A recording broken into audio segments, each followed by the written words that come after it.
আসসালামু আলাইকুম। আজকে আবার একটি নতুন ভিডিও নিয়ে হাজির হচ্ছি। আজকের ভিডিওটা হলো, আপনি যদি কোনো মানুষের বিবাহ বন্ধ করতে চান তাহলে এই নস্কার দ্বারা আপনি বিবাহ বন্ধ করতে পারবেন। যে কোনো মেয়ে বা ছেলেকে তার বিবাহ বন্ধ করতে যদি চান তে বিবাহ বন্ধ করতে পারবেন। কেমনে কাজ করতে হয় না করতে হয় আমি ভিডিওর মাঝে বলে দেব। তার আগে ভিডিও দিয়ে ভালো লাগে একটা সাবস্ক্রাইব করবেন, শেয়ার করবেন, লাইক করতে বলবেন না। আপনারা এই নমস্কার দ্বারা আপনি যে কোনো মানুষকে বিবাহ বন্ধ করতে পারবেন।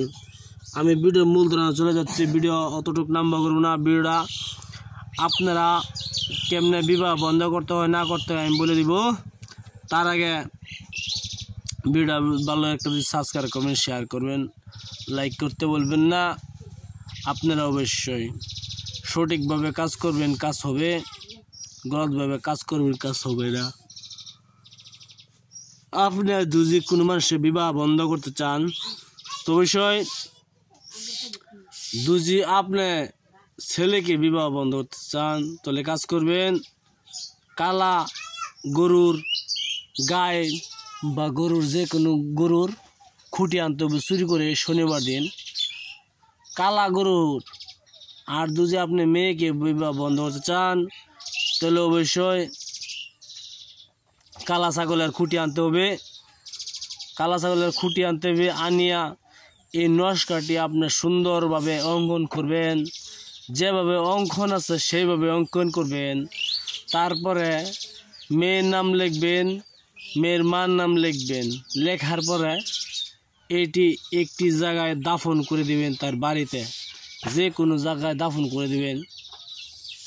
মাত্র 3 ঘন্টার মধ্যে সে মেয়েটার বিবাহ বন্ধ হয়ে যাবে বা ছেলের বিবাহ বন্ধ হয়ে যাবে। আমি আবার বলছি, যদি কোনো ছেলে বা মেয়েকে বিবাহ বন্ধ যদি করতে চান তাহলে এই নস্কারটি ব্যবহার করেন।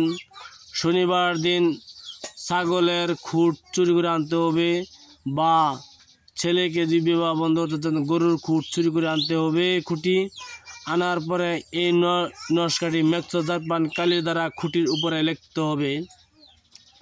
লেখার পরে যদি বা ছেলে হয়ে থাকে ছেলের মার নাম লিখতে হবে, ছেলের নাম লিখতে হবে। লেখার পরে ছেলের বাড়িতে দাফন করতে হবে, ছেলের বাড়িতে দাফন করতে হবে। দাফন করার পরে দেখবেন ইনশাল্লাহ 3 ঘন্টার মধ্যে সেই বাড়ির ছেলের বিবাহ বন্ধ হয়ে যাবে। ভিডিও দিয়ে ভালো লাগে তো একটা সাবস্ক্রাইব করবেন, শেয়ার করবেন, লাইক করতে বলবেন না। আপনারা সাবস্ক্রাইবের আশা, আমি তাকে সাবস্ক্রাইব করার কোনো টাকা পয়সা লাগবে না। ইনশাল্লাহ ভিডিও দেখার জন্য বহুত বহুত ধন্যবাদ। আসসালামু আলাইকুম, খুদা হাফেজ, নমস্কার। আপনারা ভালো থাকেন, সুখে থাকেন। আপনার জন্য বহুত বহুত ধন্যবাদ।